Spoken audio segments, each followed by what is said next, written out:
பிரியா, நாளைக்கு எனக்கு சாப்பாடு எதுவும் வீட்டுல வைக்க வேண்டாம். எதுக்குங்க சாப்பாடு வேண்டாங்கிறீங்க? நாளைக்கு என்னோட கூட்டுக்காரனோட கல்யாணம். அதனால நீ ஒன்று பண்ணு. இன்னைக்கு எனக்கு சாப்பாடு வைக்கலனாலும் பரவாயில்ல. இன்னைக்கே கல்யாண வீட்டுக்கு போறீங்களா? அதில்லடி, இன்னைக்கு சாப்பிடாம இருந்தா தான் நாளைக்கு நிறைய சாப்பிட முடியும்.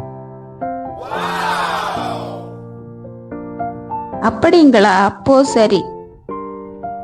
இதோ பாரு பிரியா, நாளைய சாப்பாட்டை நினைக்கையிலே இப்பவே வாயில எச்சில் ஊறுது. அப்படி என்னதான் சாப்பாடு கொடுக்கறாங்களாம்?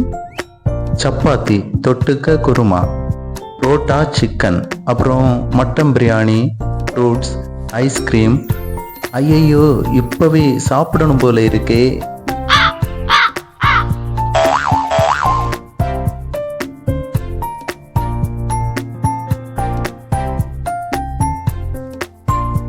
பிரியா, பிரியா. ஏங்க வந்ததும் வராததுமா சத்தம் போடுறீங்க? இதோ வந்துட்டேன். எனக்கு சாப்பாடு எடுத்து வை பிரியா. ஏங்க நீங்க கல்யாண வீட்டுக்கு போகலையா?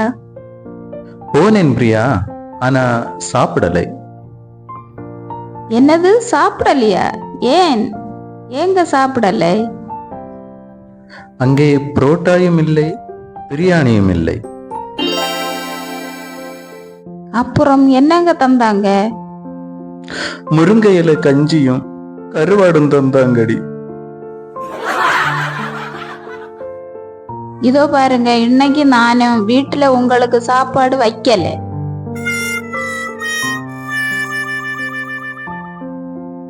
என்னது, சாப்பாடு இல்லையா?